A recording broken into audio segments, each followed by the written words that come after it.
Hello everyone, we'll have another 2 minutes to wait for the rest of the people to join. Thank you very much.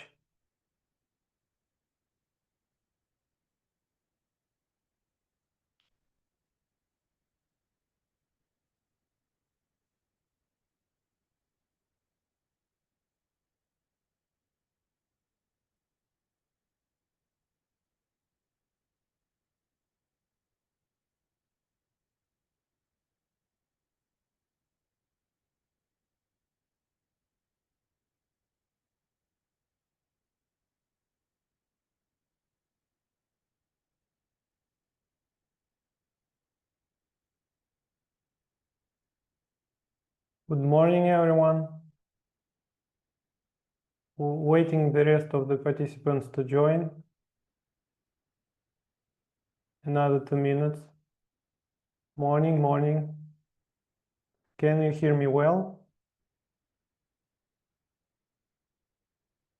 Thank you very much.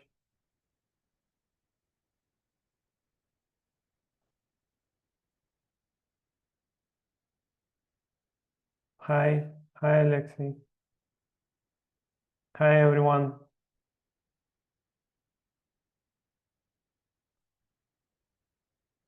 So it's already 32 minutes, probably shall start. Okay. So good morning everyone. Welcome to today's session on financial consolidation automation. I'm really pleased you chose to spend the next hour with us. We'll share our experience with large-scale automation projects and insights that could be especially valuable if you're considering this similar journey. Before we dive in, just a quick housekeeping note to help you to relax and stay focused. You'll receive the full recording and today's slides within 24 hours, so no need to take frantic notes or screenshots. Just lean back, listen in, and drop your questions into the chat whenever they come up. If we don't get to your questions during this session, don't worry, we'll follow up by email shortly. So let me quickly introduce myself. My name is Evgeny Rudakov. I began my career in one of Big Four firms as an auditor, then moved to the industry, holding senior roles in finance and operations management. Now, already nearly 20 years, I'm leading the system integration services in ADE Professional Solutions as a partner. Over this time, I work with a wide range of organizations, from mid-market companies to large multinational groups, with hundreds of subsidiaries across different jurisdictions and across different currencies. Our large automation consolidation project involved more than 150 subsidiaries. And from this, I've learned that the consolidation challenges are surprisingly consistent across industries and company sizes, and so are the solutions also, but only when you take a structured and systematic approach.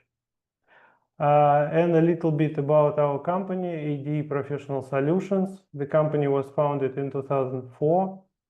And we've been steadily expanding our footprint in Dubai and UAE in the past few years. We are proud to be approved Platinum ACCA employer. This recognition reflects both our depth of expertise and our commitment to quality. And our core strength mostly lies in finance area. We specialize in financial reporting, taxation, and transfer pricing. And as a system integration company, we also specialize in critical areas like consolidation, financial modeling, IFRS adjustments, and naturally, part of our work is FP&A. Over the years, we worked with a wide range of software platforms, both in client service and in our own implementation projects,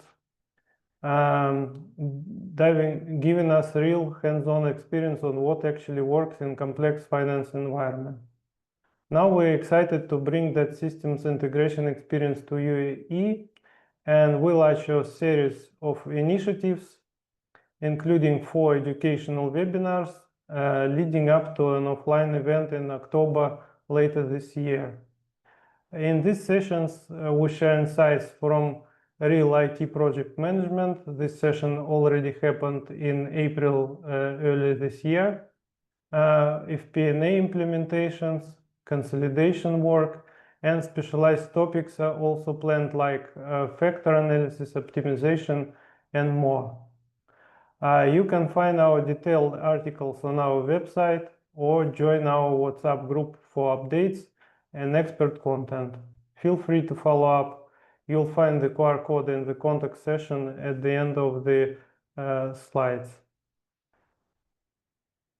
Now let's talk a little bit about our agenda.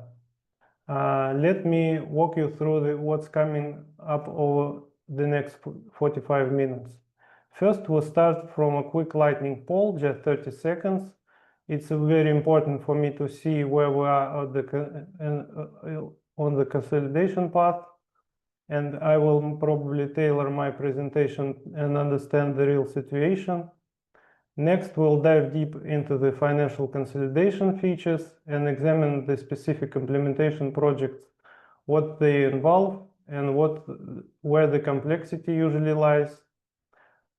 Once we're clear on the project landscape, we'll move to the software selection, how we choose the right platform to fit our needs, constraints, and timeline, and I'll guide you through the key options and decision factors.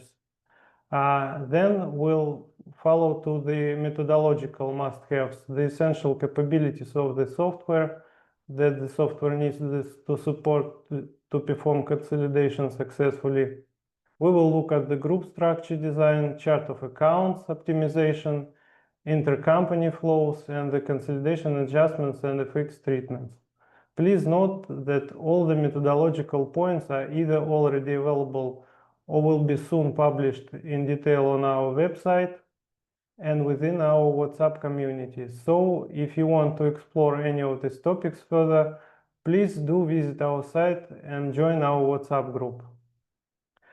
After that, we will turn to the reporting requirements, things that like analytics, cash flow automation, drill down functionality, and last mile steps for delivering financial report book.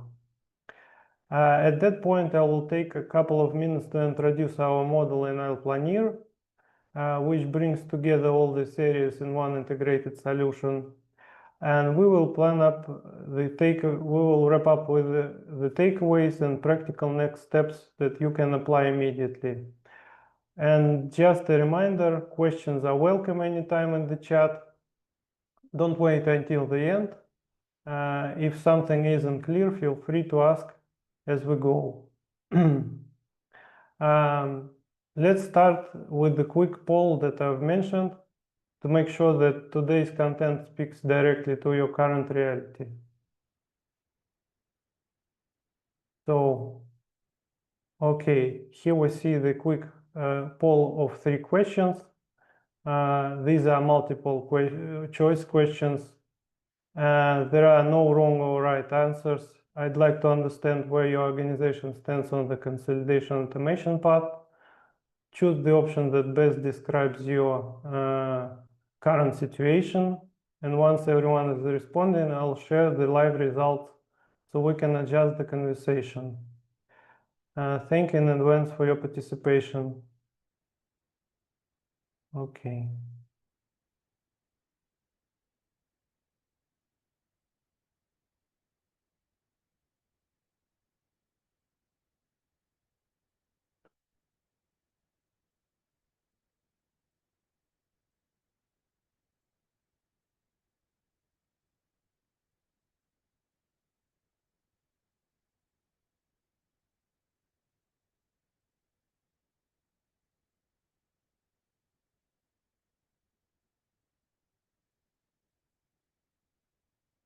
Okay, I think the 30 seconds have passed, so let's take a look at the results.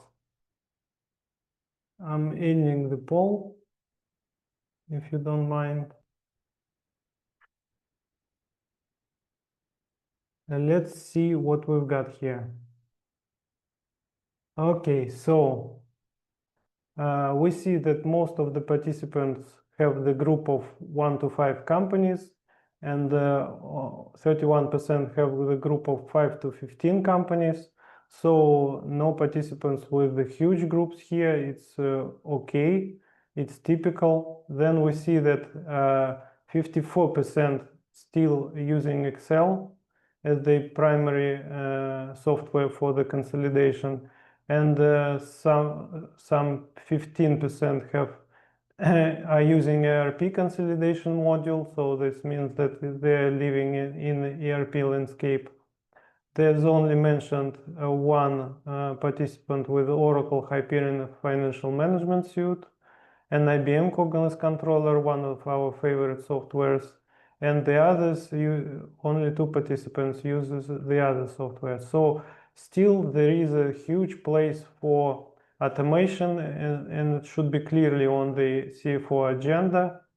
And what else do we see here? That most people using Word or Excel, 62% for the final compiling the reporting book, and dedicated software used by 38%, which is surprisingly, because this type of software is rather rarely used, but we will discuss it later a little bit.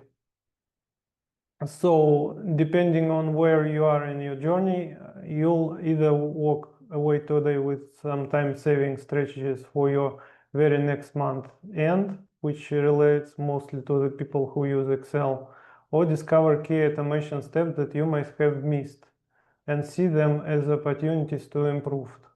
Okay, thank you very much. Moving to the next slide.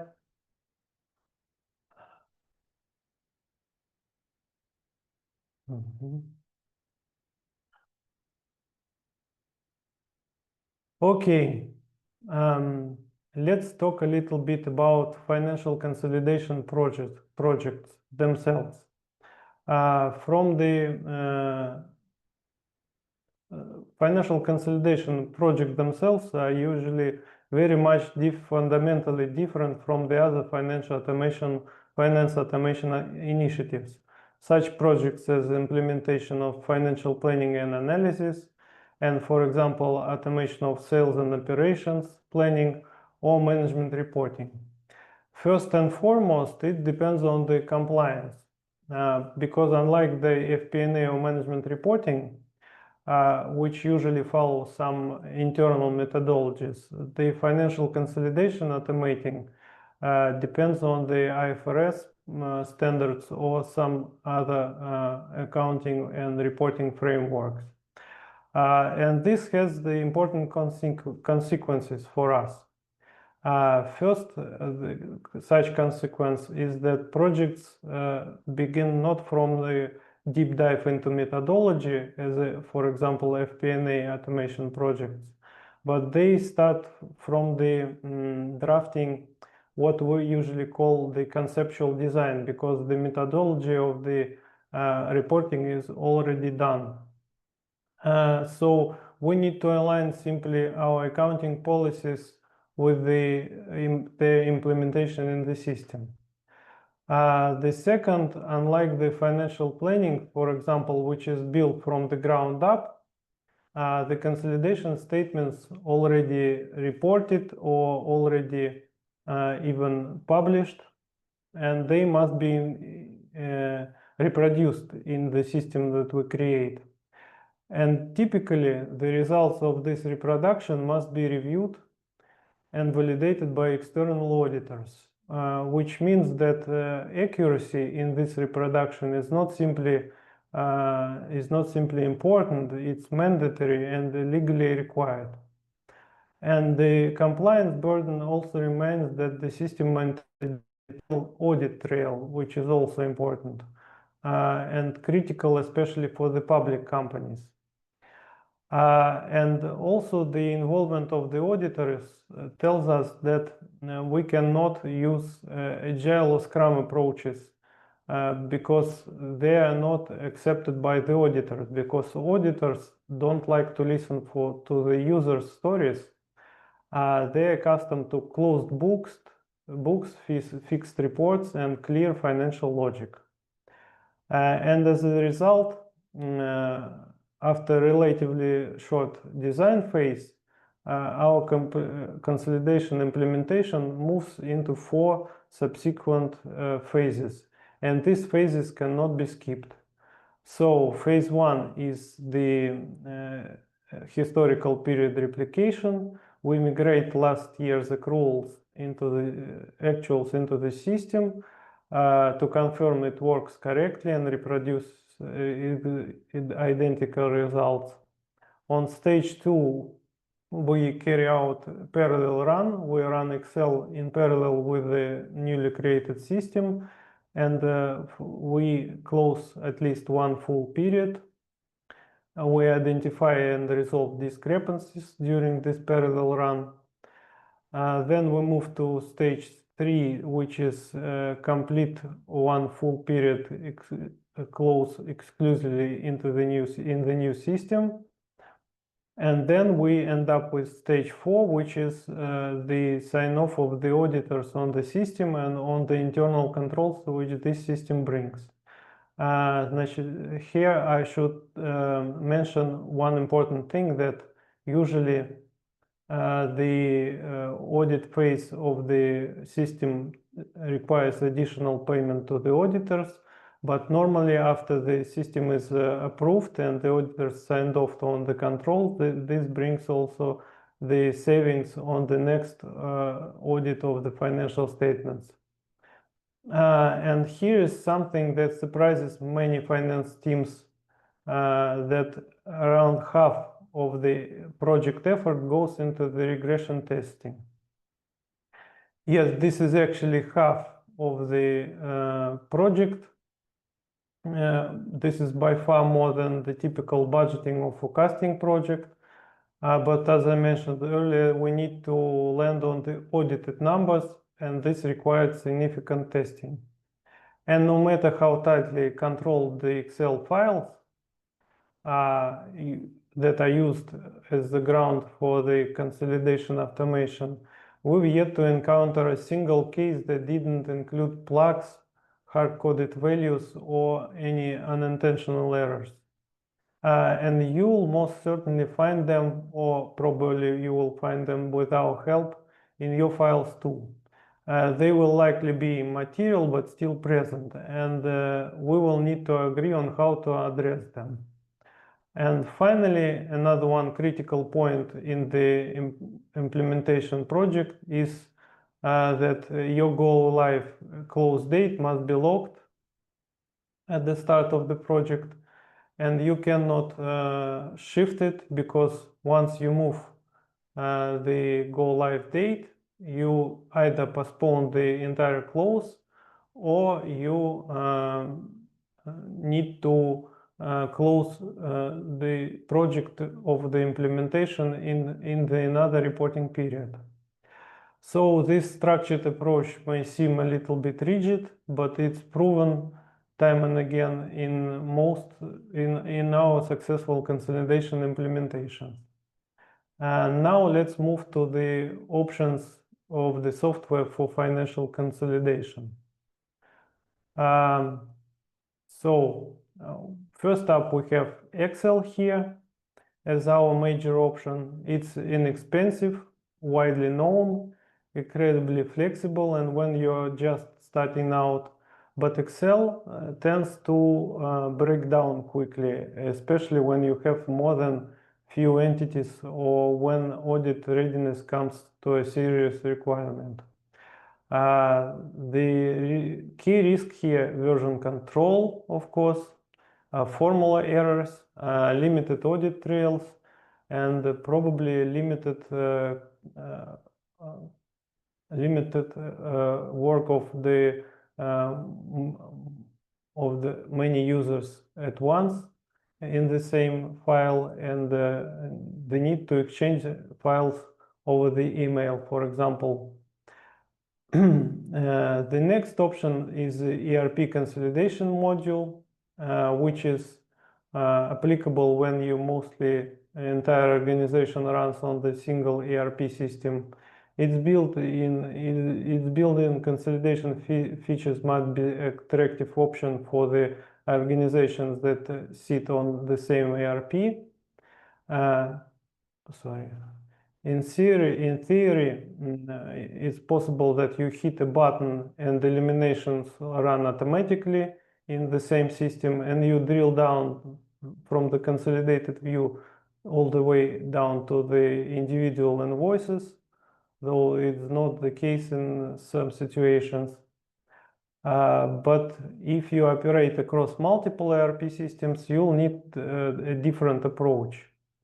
In this case, consider a dedicated consolidation engine like already mentioned IBM Cognos Controller or Oracle HFM system or similar platforms.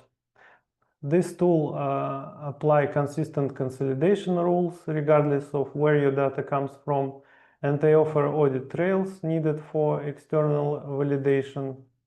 And finally, the final option here is when you're looking at not only at actual, but you need to unify this actual with your budget and forecasts, and you need to make advanced analysis. This is options is CPM or EPM suite, which is considered to be the best option by us. This platform combines consolidation, planning, business intelligence, all-in-one integrated environment, and their strengths go beyond integration. They can handle transformation adjustments as well, which are often needed to align subsidiary with the group accounting policy. So the first step on this way is to understand just how unified your accounting landscape. And you should select the right tool for your organization. And with this tool selection covered, let's move to the fundamental elements that should be existing in the consolidation software. First of all, let's cover the group structure. So the group structure is one of the two critical pillars of the financial consolidation, the second one being chart of accounts, of course. So today, corporate groups are often highly complex. They include cross-holding between subsidiaries, multiple layers of ownership, and frequent step acquisitions or disposals. So maintaining this accurately in spreadsheets is very difficult and nearly possible to audit effectively. And modern consolidation systems should offer 4 parallel structural views. The first view is the legal view, of course, which aligns with the IFRS requirements and statutory reporting. The second view is the flat view, which we recommend to have, showing each entity in direct contribution to consolidated result. It's ideal for management analysis and performance evaluation, and for debugging the consolidation process also, I should mention. The third is the segmental view, which is dictated by IFRS 8 segment reporting, and it's also may be used by some other disclosures.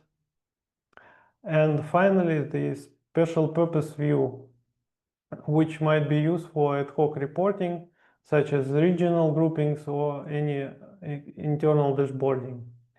So the consolidation engine must automatically calculate effective ownership for each period and apply correct method of full consolidation, equity method, or proportional consolidation in some rare cases also. And every structural case, change, acquisition, disposal, mergers, reorganizations must be accurately recorded with the precise effective dates. Because that history protects the integrity of goodwill calculations, non-controlling interest, and a fixed translation for all future periods. And you should also capture data once at the entity level, functional currency, geographic territory, and applicable tax rate.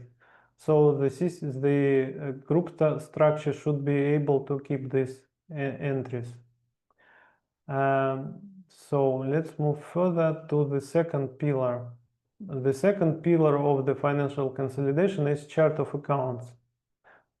Chart of accounts is the skeleton of the entire consolidation process, of course. And the guiding principle is that your chart of accounts must be able to generate every required IFRS line item and the disclosure in the financial statements. At the same time, we recommend to avoid an unnecessary complexity by shifting detailed breakdowns into separate analytic dimensions, not put them onto the chart of accounts itself. Such as currency analysis, for example, counterparty analysis, and bank-specific information. They could be hidden in the separate analytical dimensions. So now let's take a look at 6 fundamental pillars that make any chart of accounts effective for consolidation. Here are they. The pillar 1 is hierarchical structure of chart of accounts. So each sub-account must roll up clearly to its parent account.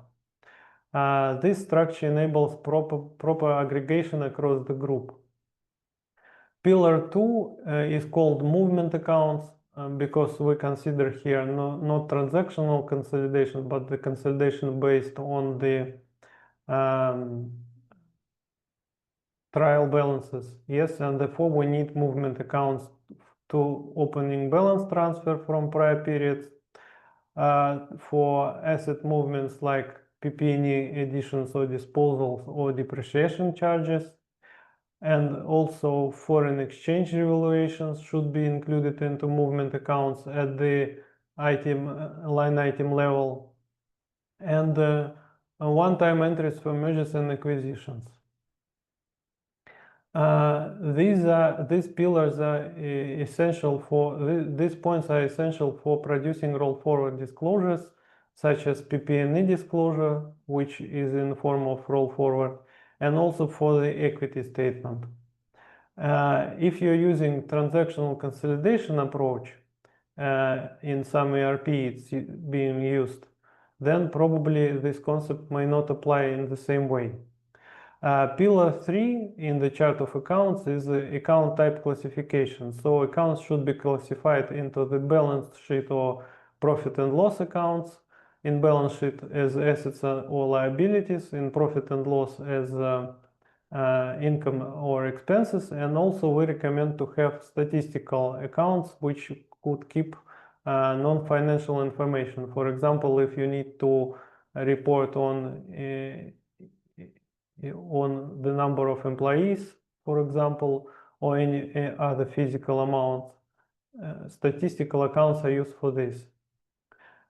This classification is crucial for ensuring balanced financial statements, and it also enables automatic cash flow statement generation using indirect method. So we recommend to use movement accounts. Then pillar 4 is built-in cross-checks between accounts. So automatic quality controls should include balance sheet balancing, for example. Also should include reconciliation between the financial statements themselves and the notes to financial statements, and should include balancing within each disclosure, which is within each separate disclosure note. Then we move to pillar 5 of the successful chart of accounts. It's intercompany and investment flags. In our practice, we usually use separate accounts for intercompany transactions and separate accounts for investments and the equity. These accounts attributes power automatic elimination entries and maintain audit trails for equity method investments and ownership changes. Then we move to pillar 6. This is flexible currency translation rules. Each account must define its translation approach, whether it should use average rates for currency translation, current closing rate, historical rate, opening balance, or prior year copy. Then I should say you about the sizing benchmark. In our practice, a mid-sized group typically needs around 2 to 3,000 chart of account elements. This may seem like a lot, but this includes all analytical breakdowns, intercompany relationships, and the movement account we've just discussed. And without this, we cannot do the financial statement completely automatically from the system. So with this foundational structure, let's move to the intercompany eliminations. The intercompany eliminations, in my point of view, represent one of the most significant time saving in the consolidation process, because this reconciliation between group companies takes usually a long time to carry out. And we have to mention two main organizational approaches to preparing these adjustments. The first, we provisionally adopt the term reconciliation and validation. These terms originally coined by one of our clients. Let's start with the reconciliation. Reconciliation means that local teams, each subsidiary closes local books and submits finalized reports, including the intercompany trial balances, to headquarters, which means that headquarters team compares and submits intercompany data and creates elimination entries centrally. And the reconciliation lies on the shoulders of the headquarter team, and headquarter team should have clean and aligned data from the subsidiaries. This organizational approach mostly relates to the Excel consolidation, because when organizations report in Excel, they primarily do reconciliation between themselves and then report to the headquarters. And the validation approach it means that the consolidation system itself becomes the platform for matching intercompany trial balances before subsidiaries finalize their standalone reports. So they use the system for reconciling the balances and transactions between themselves, which is not possible to do in Excel, because Excel doesn't provide any opportunity for the subsidiaries to do this. And this means that the headquarter team does far less manual work. They receive intercompany data which is already matched and explained. And of course, in well-managed groups, differences do occur and occasionally lead to formal disputes, actually, but this model mismatches are handled proactively before they hit the consolidation books. To support this approach, the system intercompany submodule must be more advanced. You'll need granular analytic for each intercompany transaction. You will need formalized matching workflows and built-in documentation for the reasons behind any mismatches. So the choice between reconciliation and validation is made early during the system design phase. And in our experience, most companies start with the reconciliation, of course, and then gradually migrate to validation as automation increases. And this is because validation is more seamless to implement within the consolidation system than to do in Excel. And secondly, you need to structure your chart of accounts properly. This means that you need to set dedicated intercompany accounts, essentially a parallel set of each major balance sheet and profit and loss account that may involve intercompany activity. And third, you need to decide on your matching methodology. There can be two major matching methodologies. First, the pairwise method, which links each intercompany debit to its corresponding credit. And this approach offers maximum transparency.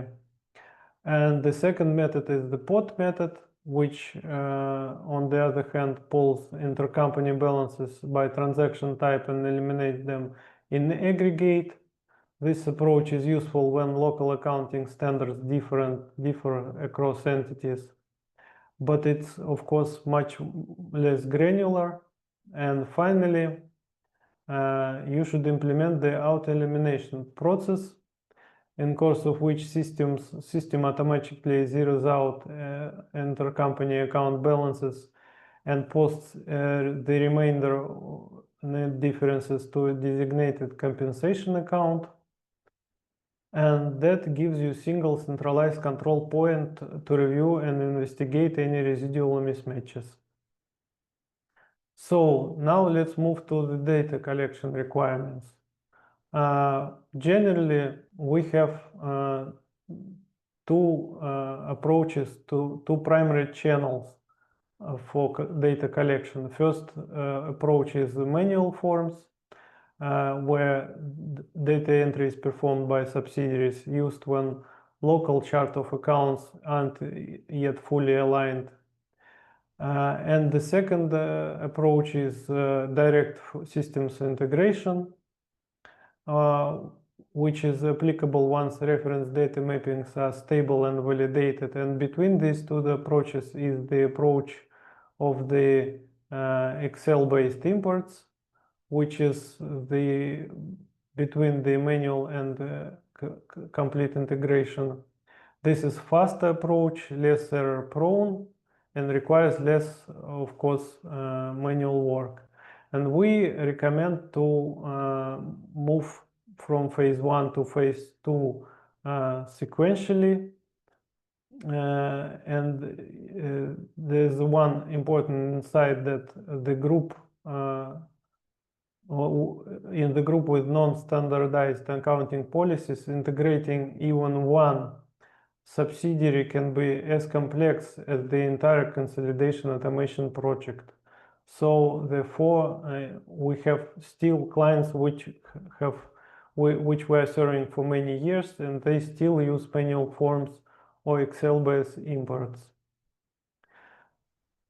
So now let's move to the consolidation adjustments. The consolidation adjustments are the most important stage in each consolidation process.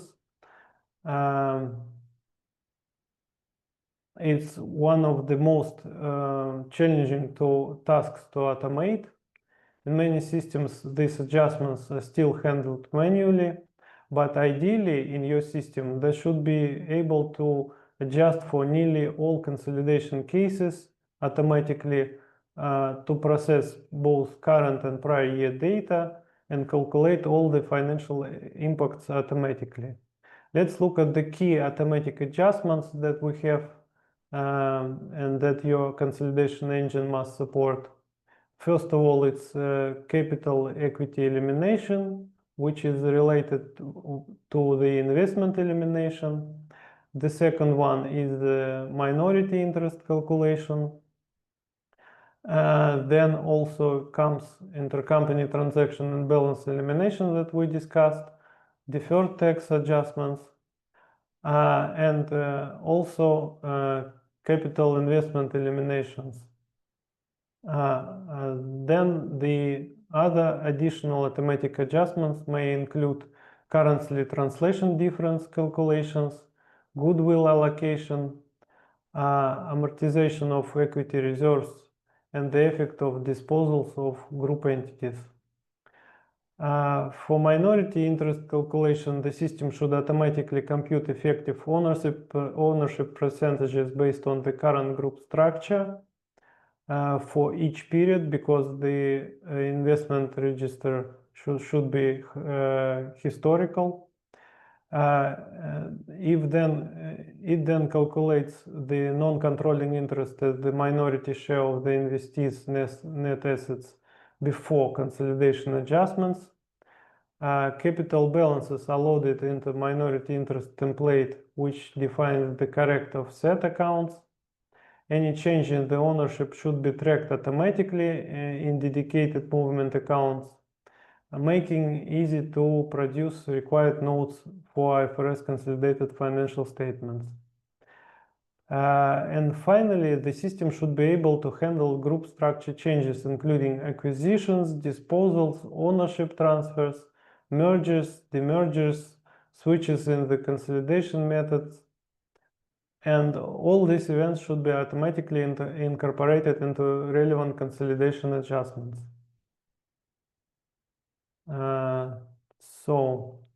Another one complication of the financial consolidation that should be automatic is the currency translation. It's another area where methodology matters, especially as your organization expands internationally, because the basics like assigning each subsidiary its functional currency and settings one of more presentational currency for reporting to various stakeholders, and several other features that you need exist here to automate consolidation process effectively. First of all, the system must allow loading or manually inputting exchange rates for each period. Then the rates should typically include period end date, year-to-date average dates, period end rates, year-to-date average rates, and any custom period required for specific standards or management reports. Not only for management reports, but also for some acquisitions or disposals that happened mid-period. And for equity balances and other special line items, you'll need flexibility to apply historical rates, especially for components like share capital or retained earnings. And you should be able to override system rates manually in cases where specific accounting treatments required. Then also we should mention currency translation accounts adjustments. These adjustments should be automatically calculated and posted into the correct equity accounts so that consolidated balance sheet remains balanced at all times. And these CTA adjustments not only require to be on the consolidated level, but also they should be present on as the movement accounts on the each non-monetary line item of the balance sheet. So the system should also track translation difference by entity and by currency, and offer detailed breakdowns suitable for audit review. And finally, on each individual account level, you should be able to define exact translation method. For example, revenue must use average rates, cash balances use period end rates, fixed assets use historical rates, and some regulatory items might follow consolidation conditional rules based on criteria. In our practice, these translation settings are typically defined within the chart of accounts itself, right in the account configuration. So with that, we move to the cash flow statement, which means that automating the generation of consolidated cash flow statements can deliver significant time savings in the close process. Of course, we focused primarily on the indirect method of the preparation of cash flow statements because it's used by majority of the organizations. So under the indirect method, you start with the net profits, then adjust for non-cash items and changes in working capital. This requires a structured setup both in chart of account and in data collection process. And in automation projects, the goal is to build a system that performs these adjustments automatically based on trial balances and disclosures without relying on manual inputs. To achieve this, we have the several key components in place. First, we need the correct setting of chart of accounts, as I mentioned. There must be accounts dedicated for reconciling balance sheet movements. Working capital changes are calculated by comparing opening and closing balances, adjusted for acquisitions, disposals, currency effects. This relies on the concept of movement accounts, which we also here may call flow accounts, which track the time-based changes in each balance sheet line. The system uses cash flow, these flows to determine cash impact of the in line with the IFRS cash flow classification logic. Second, we need dedicated accounts for non-cash items, for example, depreciation, amortization, and foreign exchange translation effects.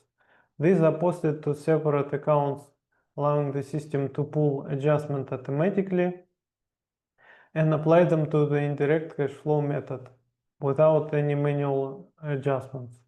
Third, cash flow classification must be built into your chart of account structure. Here is how the system derives it.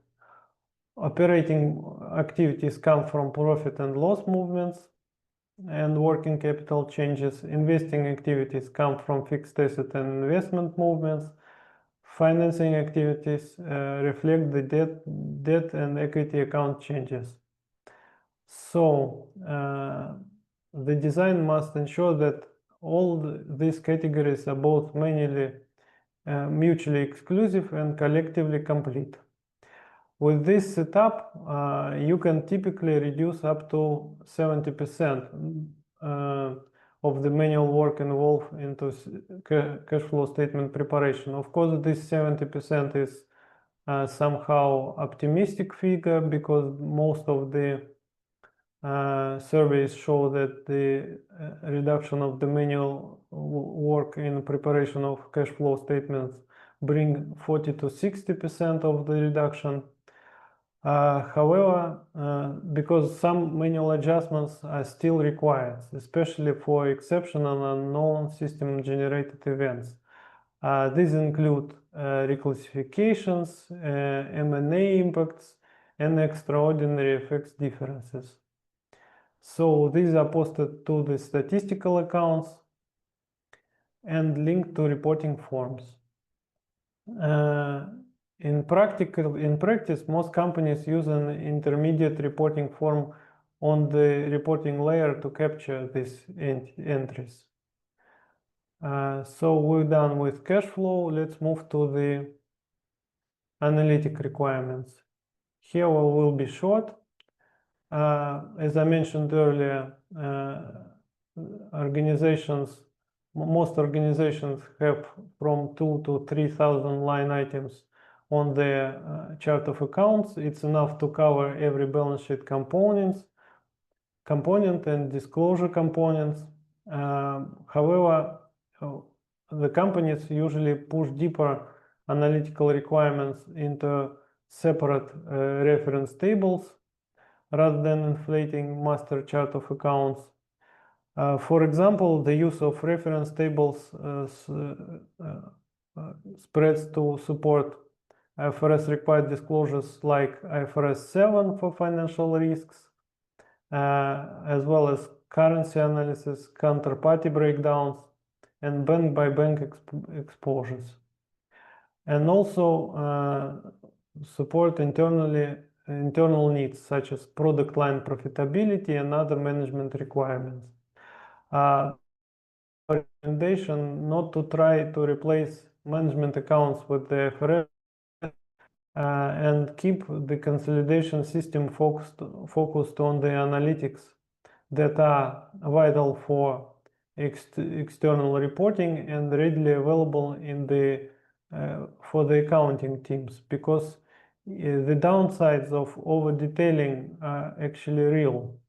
These downsides are heavier maintenance overhead for the huge charts of accounts and analytics, more complexity when posting adjustments, since more dimensions must be selected manually when you post these adjustments, and ultimately this leads to a longer close cycle. So let's move to the drill down possibilities. The drill down is what is expected from each automated system for the consolidation, which means that the group working within a unified ERP environment may assume that you will always be able to drill down to the transactional level. But in practice, this isn't always required, and it's not always possible. Here's why. First, actual users of the consolidation financial statements, those reviewing the group level financial statements, rarely need to see the individual transactions in real life. Dropping 500,000 invoices or several thousand debtors records into the report doesn't provide any real insight for such users. This is what disclosures are for. If they are not detailed enough, the better solution is to use dedicated BI dashboards to push transactional data into the consolidated statements, not to push transactional data. Second, even a unified accounting manual, with the unified accounting manual, not all bookkeepers post entries consistently. We usually see it on our projects. So if you do drill into the invoice list, you're likely to find small variations in classification, which may not be material on the statements themselves, but do raise the question of real added value. Now, in case of specialized consolidation system or one built on a CPM suite, the maximum drill down capability typically goes to the loaded trial balance item or its analytical breakdown. This may not be anyone's dream level of detail, but it's optimal level for group level reporting.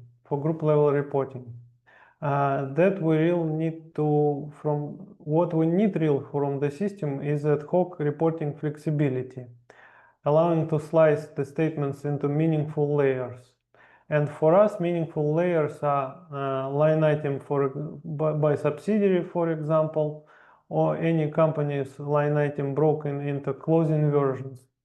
Under the closing versions, we mean the statutory balances as a simple closing version, then effects of adjustments by type, balances and group accounting policy, and the impact of the consolidation adjustments. And we believe that this level of detail is more than sufficient for the financial statements team, especially if it is supported by MD&A, for example, and management accounts.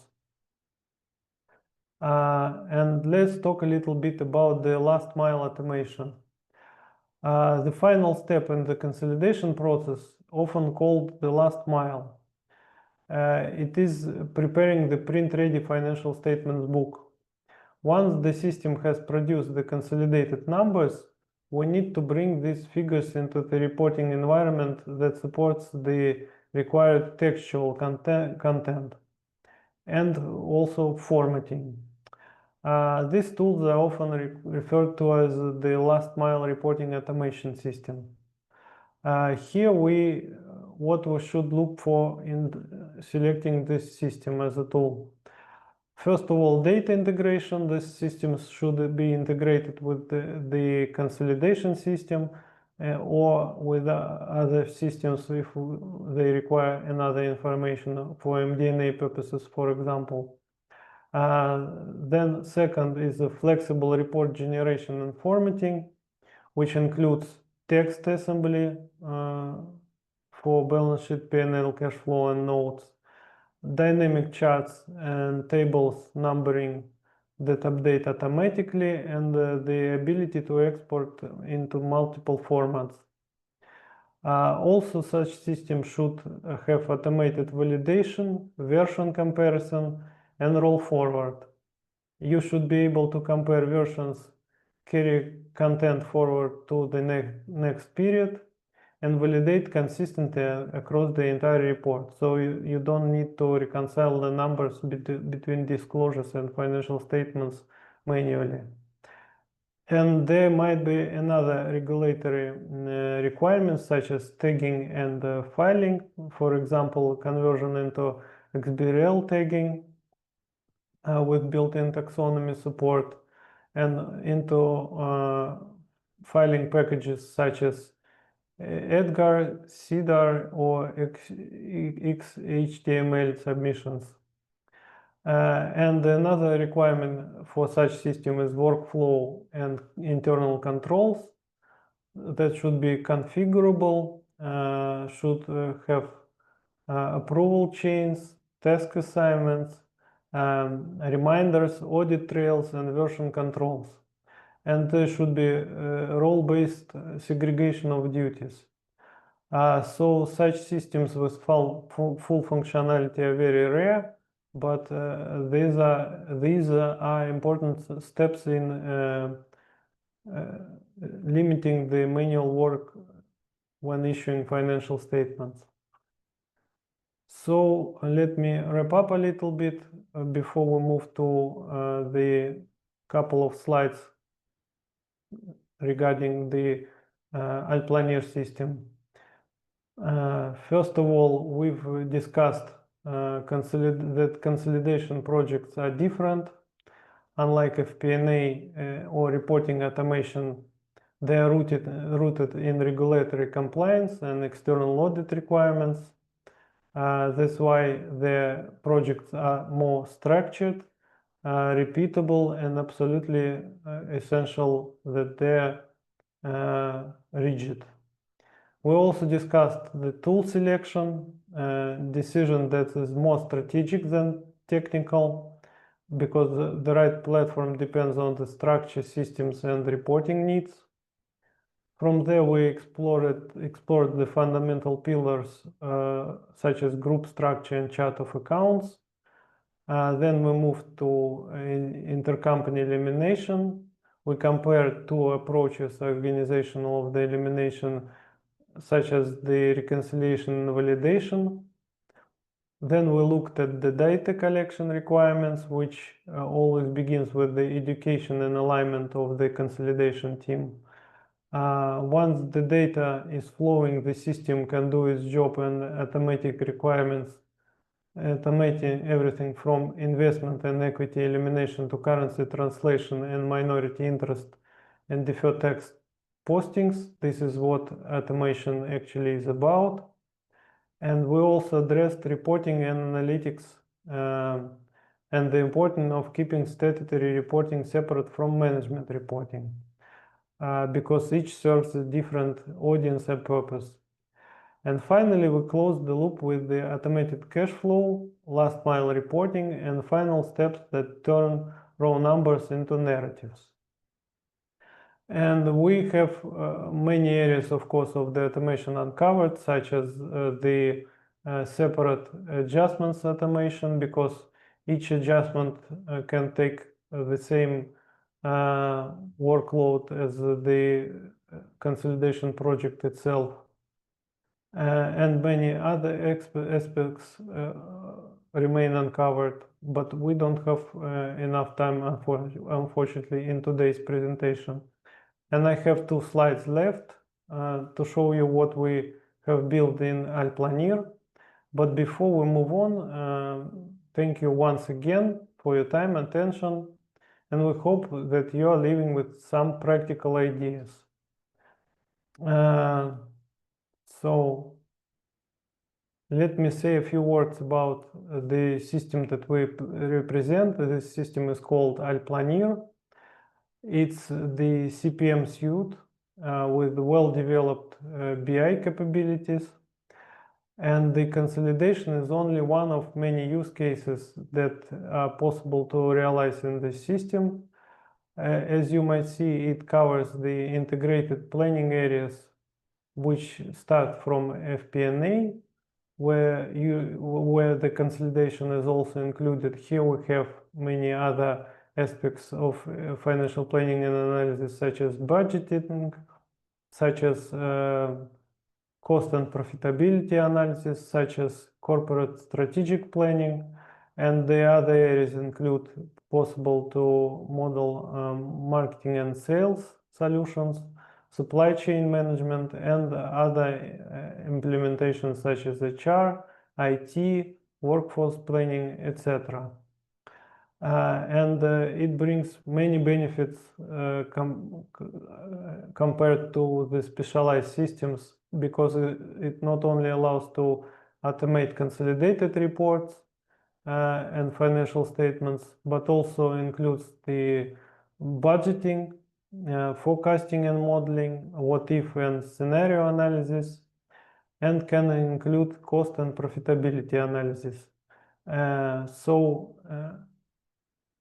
We can move now to the Q&A session, but before we move to the questions and answers, just a few brief questions.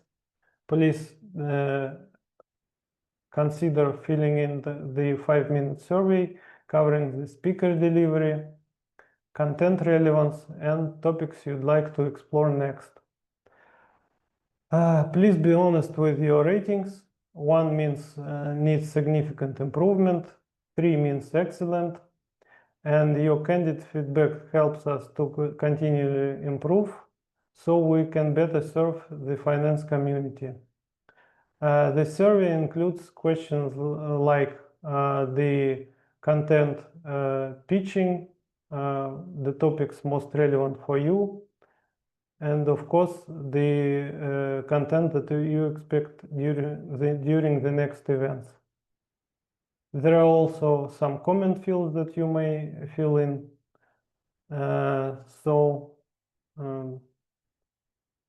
Please fill free the questionnaire. Thank you. Sorry. Thank you very much. Take your time. And now we'll move to questions and answers.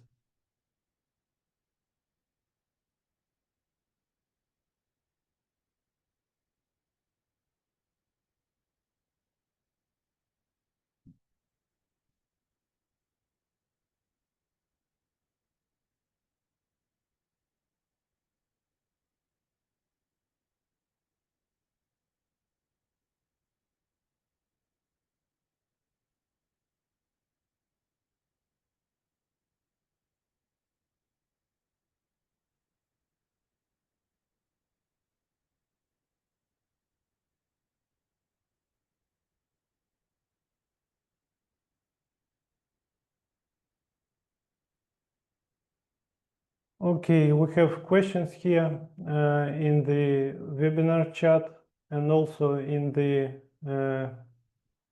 Q&A.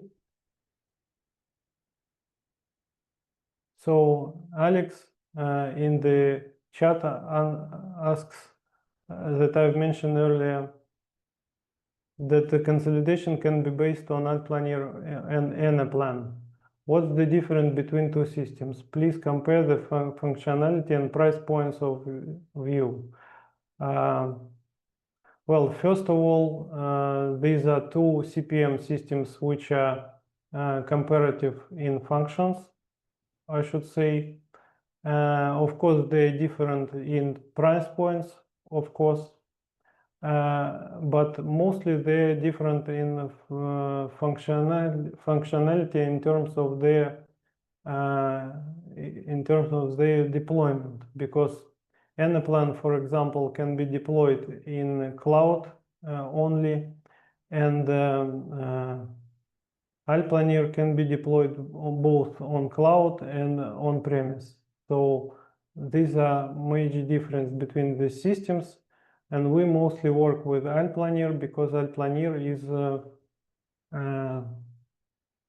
allows on-premise implementation, which is more suitable for most companies. Thank you very much. Any other questions, please? If you need to raise your hand, and we can bring you up to as a speaker.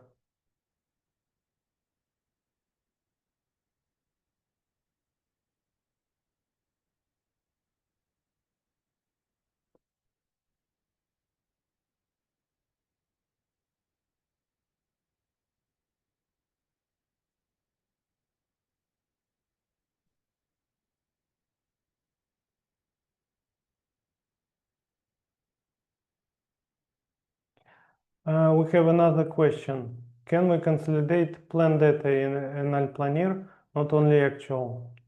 Of course, we can consolidate both actual and budget data, not only actual, of course, and we can compare actual to budget. And this is the point of the CPM suite compared to specialized consolidation software.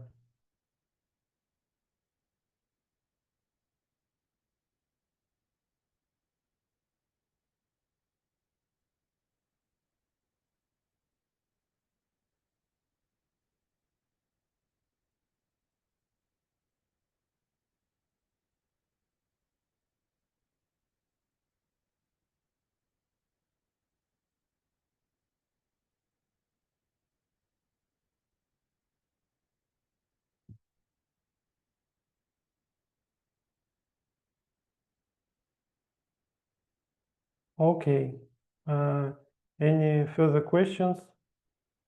Please feel free to answer, to ask. Please feel free to ask. Okay, thank you. Thank you. So after the webinar, we will share the recording, we will share the presentation notes, and we will share also the checklist that you probably will need if you consider automating consolidation. I guess it will be useful to you. Thank you very much. So, as we have no further questions, I have to thank you for investing your time with us today to explore financial consolidation automation. So if you have any questions, you have my email and contacts here. Please, you can email me directly or connect me on LinkedIn. As I promised, you'll receive several useful resources within the next 24 hours. This will be complete recording of today's session. This will be my slide deck. And this will be the consolidation software checklist. Thank you very much. Thank you very much for the participation. Have a good time. I hope you will meet you on the next hour events.